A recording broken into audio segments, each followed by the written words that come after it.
Humans are animals. We, human beings, are animals. Specifically, we are mammals. We share numerous characteristics with other mammals, and even lesser animals found on Earth. Now, if you believe in God, this could be seen as a sign of a common creator, kind of like the way you can identify an artist by similarities in their works. If you're an atheist, this is the product of evolution. As humans are the apex of evolution, our unique brains contain components taken from our primitive biological ancestors. Regardless of the origin of these similarities, their existence is undisputed. Knowing this allows us to look to the animal world to gain a greater understanding of our own instincts and behaviors, particularly those involving reproduction, as they are the most integral to any animal species for obvious reasons, and are thus contained in the most primitive part of our brain. But I'm getting ahead of myself. Our primitive instincts can easily override our rationality.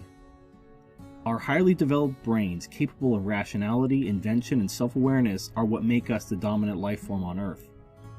However, our brain is wired in such a way that our rationality can be overridden by our more primitive instincts and urges. Our brain is structured in 3 layers, each one built on top of the other, each one more complex than the other, but each one less able to control our decisions and behaviors than the other. The smallest and most primitive part of the brain is called the lizard brain or reptilian complex.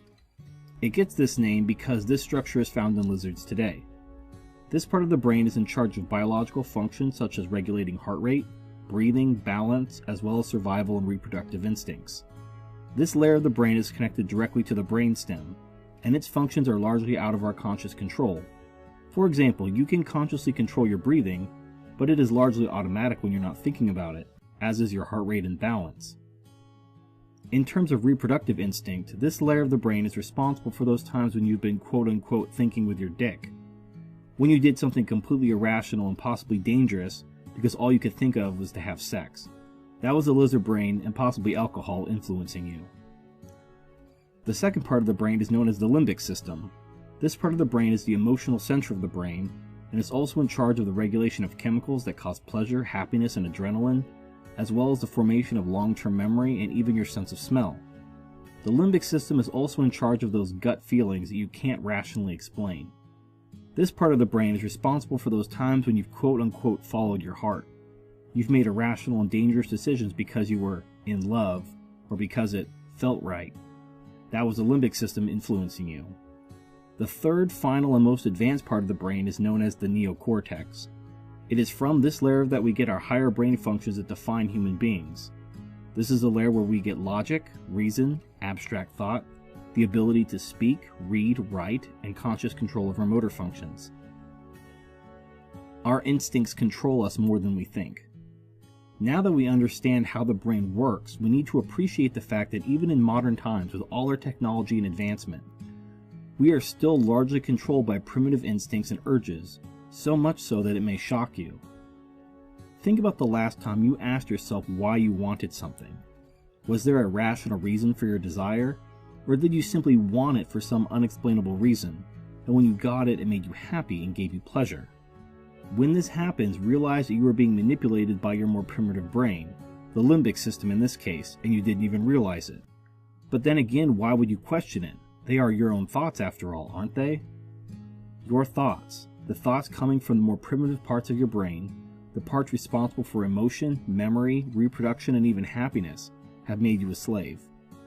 Your master are your urges, and they will lead you, as they have led countless men before you, to sacrifice yourself upon the altar of genetic reproduction.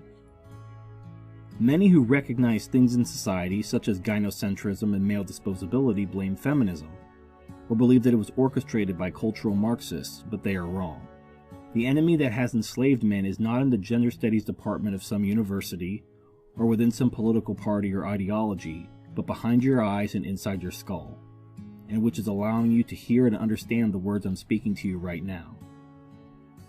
The male bowerbird builds an intricate nest to attract a female, and the female, which only mates once a year, tours the bachelor pads of these would-be suitors, chooses the most impressive one, and rewards that male for his hard work with sex and reproduction. Another bird with similar simping behavior is the Eurasian jay, in which the male gives gifts of food to the female in order to impress her enough to earn the privilege of sex and reproduction. These behaviors did not come from some avian feminist movement or winged cultural Marxists who've tainted the holy bond between male and female birds. They simply came from nature. Males, humans included, have been imprinted through our primitive brain with an irrational urge to compete with other males, acquire resources in order to attract a mate, and to reproduce and propagate our species. This pleases our lizard brain, and the limbic system floods our brains with dopamine and makes us feel pleasure and happiness as we fulfill these primitive urges, even at the cost of our long-term health and fulfillment.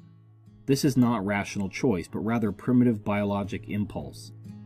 While these impulses helped human beings climb to the top of the food chain and dominate all of their life forms on this planet, it was not without a cost, especially to men, who are naturally less valuable for reproduction than women.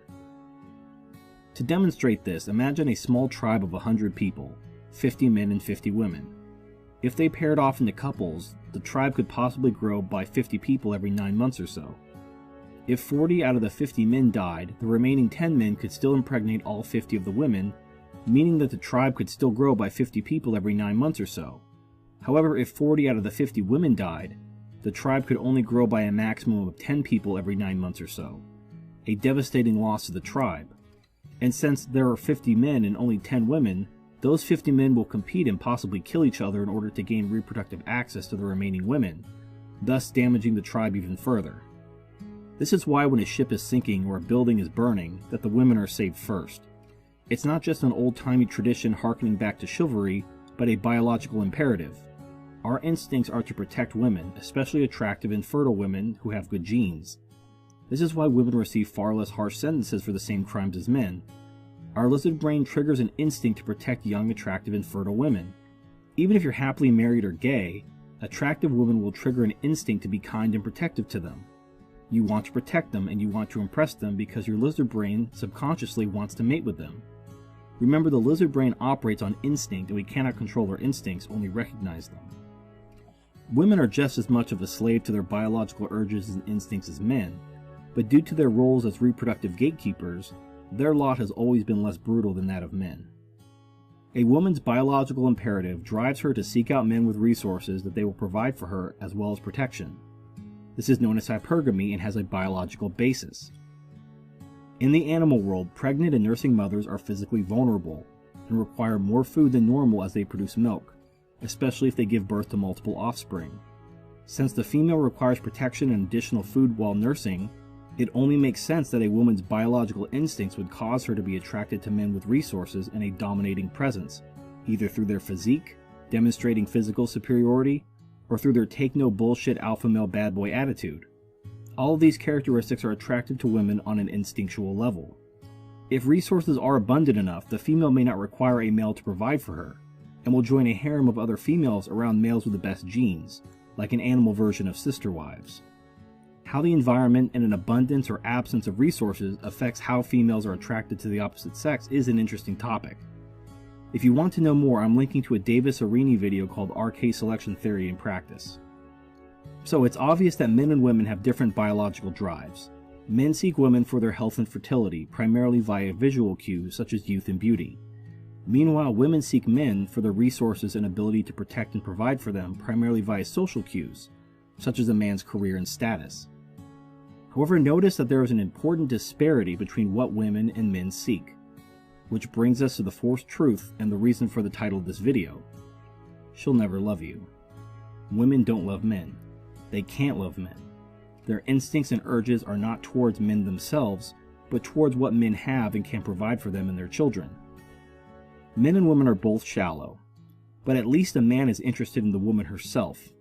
A young, beautiful woman is valued as a person because you can't separate a woman's youth and beauty from the woman herself. However, because a woman only loves what a man has, his resources, or the services that he can provide, she may be able to extract those resources for herself and leave the man face down in the gutter afterwards. A man's worth in the woman's eyes is a separate thing, and thus the man is not the true focus of her affection. Again, you see this in the animal kingdom. Male competition ensures that the strongest and fittest males have the most resources. Females join the harem of these strong and fit males to be impregnated by them. If the dominant male is overthrown by a rival male, the females will immediately begin having sex with the new dominant male without skipping a beat. These females have absolutely no loyalty to these men. Even though the new dominant male will murder the children of the former male he's overthrown, the maternal instinct does not rise to the level that she will jeopardize her own provision from the new male. As long as they're getting provided for, fathers and children are wholly expendable and replaceable. Again, just to make the point, feminism and cultural Marxism didn't brainwash these female animals to abandon their mates and children in order to hypergamously submit to their new dominant male. It is simply nature. It is also in the female's best interest to be hypergamous. And even if she loses a few children in the transition, it is better for her to stay where she will be provided for rather than be cast out along with the previous male and starve to death along with her young. Remember that nursing females are vulnerable and require even more food than normal. It may seem evil or selfish, but morals have no place in nature. The female is not evil, she is doing what is in the best interest of the species, and that just happens to include male disposability. The only thing that is evil is to keep knowledge of this reality from men so that they are surprised when this happens. A woman's love only lasts for as long as the man is providing more for her than she can get elsewhere. But God forbid the man becomes sick, unemployed, or disabled and can no longer work, especially if the woman is still young and fertile. Now, women can love you in their own way, but it's the same amount of love someone might have for their car. The car provides them a valuable service, and if it's a luxury car, perhaps even additional benefits like status, pride, and happiness. However, once the car begins providing diminishing services, she will begin to seek a replacement if possible. Now, she may stay with her old car if she can't afford a better one, but she will no longer love the car. She will merely tolerate it as a necessary evil, resent it, and possibly even yell at it or hit it when it doesn't do what she wants it to. Is any of this sounding familiar? Now let's say you understand all this, but you really want to have children. Until we get artificial wombs or cloning pods off the ground, we're stuck with women if we want to reproduce. So what is a man to do? My best advice is to be acutely aware of the risks involved and have your eyes open, free of any delusions of love. Think of it like a business relationship, because that's how women instinctually view relationships. A woman will only enter a relationship if it provides some tangible benefit. So if you're willing to enter a relationship for the benefit of children, consider the costs as well as the risks, and ask yourself if this is a good business decision, or if you're being manipulated into making a bad deal by your more primitive impulses. I'm going to link to a video from Sandman called Emotional Baggage. In this video, Sandman talks about how his father was in 2 serious relationships, including a previous marriage, before he met Sandman's mother. In the video, Sandman states that the primary reason his father married his mother was he wanted children, and his previous wife did not, which caused a divorce. Sandman goes as far as to say that his father used his mother. Now, in the comments section of my original video, I was able to get a little better understanding of this relationship directly from Sandman, who has since deleted his comments, but I'll recite what I remember. Sandman describes this seemingly dysfunctional relationship as one of mutual exploitation. Both his father and his mother were openly using each other, and yet they remained together after 40 years. It would be fascinating to learn more about how this relationship that seems to go against everything we're taught in society regarding love and commitment can succeed, while over 50% of marriages fail.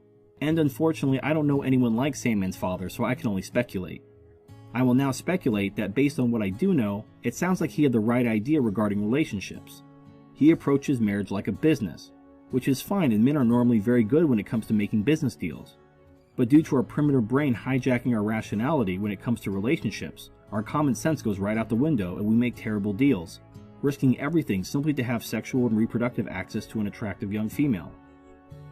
Under normal circumstances, a man would evaluate the costs and benefits of entering into such a commitment, but our lizard brain takes over. Reproduce, says the lizard brain. It will give you pleasure and happiness, says the limbic system. Meanwhile, half of marriages end in divorce, men are financially destroyed, and many commit suicide. This is powerfully demonstrated in another video I'm linking to called Men's Suicidal Life by Cybersaint. Men, it's time to stop thinking with your dick. It's time to stop being a slave to your primitive urges and to personally evolve. Now, even if you're committed to resisting your urges, it's not that easy. Your instincts and urges are incredibly hard to overcome. Consider the following scene from the 1984 movie adaptation of Frank Herbert's Dune. In the book and movie adaptation of Frank Herbert's Dune, Paul Atreides meets the Gom Jabbar to have his humanity tested. He is forced to put his hand in a box appropriately called the pain box that causes him to experience the pain of his skin blistering and burning off of his bones. If he pulls his hand out of the box as per his instincts, he will be killed by a poison needle held to his neck. In order to prove his humanity, he must resist his instincts and endure the pain. After he passes the test, he removes his hand, and there was no physical damage. It was all in his mind. Resisting and ultimately transcending your biological urges requires extreme discipline. A person on a diet may struggle against the urge to eat, but the reproductive urge is nearly as powerful as that of survival, and in some cases more powerful. Some animals, including some humans, will literally kill themselves in order to have sex. It is not hopeless though. You can make things easier by redirecting your urges in other ways. Let us consider the 3 things that women can offer a man: sex, companionship, and children. Sex is easy to come by, and although casual sex is far less risky than marriage, it's not risk-free. You may still get a woman pregnant or catch an STD. The safest option to avoid any possibility of unwanted pregnancy and STDs is through porn. Obviously, masturbation doesn't feel the same as a real woman, but technology is working to change that with realistic sex toys and virtual reality porn through devices like the Oculus Rift. In Japan, they're even making robots that can simulate sex. Now, although there's a lot of demand for this technology all over the world, society will still shame men who choose this path. But when you consider the divorce and suicide rates, who is really the loser? In regards to companionship, there are several alternatives to a woman. Starting where we finished before, Japan offers a huge selection of relationship simulation games and products. I'm going to link to a couple Gaijin Goomba videos regarding these games, since he specializes in Japanese culture. The links will be in the description. And although this may not sound appealing to many living in the West, I present it as a possible option for those that it may appeal to as a viable alternative. Another obvious alternative is to get a dog. Dogs are called man's best friend for a reason. A dog will be loyal and loving to you without any of the baggage, risks, and bullshit of a woman. If you just want someone to come home to that will smile, be happy to see you, and that will give you love and affection without manipulation, just get a dog. Women also use animals to fill the void of human companionship. This is essentially what the so-called crazy cat ladies are. They are women who want to fill their parental instincts but can't have children because they're ugly, and they fill their homes with cats instead. If you're not a pet person, have a close circle of friends, preferably other MGTOW. Humans are social creatures, and men need companionship. Children are the last thing a woman provides, and is the hardest thing to replace until technology such as artificial wombs and cloning pods. Until then, here are some alternatives to consider, although they do carry some risks. You can simply get married with your eyes open, perhaps treating it like a business partnership like Sandman's parents did. This is the most risky. You're effectively walking into a minefield that you can get pretty screwed, especially given today's legal environment. You could become an anonymous sperm donor if you simply want to propagate your DNA. But this is not risk-free. A sperm donor may be legally forced to pay child support in some states. Yeah, what the fuck, right? Now, studies have shown that having a father and a mother in the home is better for the development of the child than either parent alone. And although this is difficult to do without marriage, it's not impossible. You could have the surrogate mother live in the home with you during the child's early years, but be aware of common law marriage, where you can be legally declared married by the state if you live together, even if you've never actually gotten married. If you have a contract between yourself and the surrogate mother, a judge can tear it up, give custody of your children to the surrogate mother, and force you to pay child support. This option is almost as risky as marriage, but it may be workable depending on your state. Another option is to have 2 children through surrogacy. Have a daughter first, and the son second. This will allow the son to enjoy the nurturing of his older sister, and hopefully give him some of the developmental advantages of the nurturing of a mother. Although the legal risks are largely negated, you're now a single father of 2, which carries its own risks and costs. You really have to ask yourself if you're willing to take all these risks and assume all these costs, simply to make smaller versions of yourself. Well, I hope you found this video helpful and informative. Thank you for everyone that's liked and supported my original video, and for all the support you've given me and my channel. Please like, favorite, comment, subscribe, and share this video with anyone you think it might help. Thank you for watching, and I'll see you next time.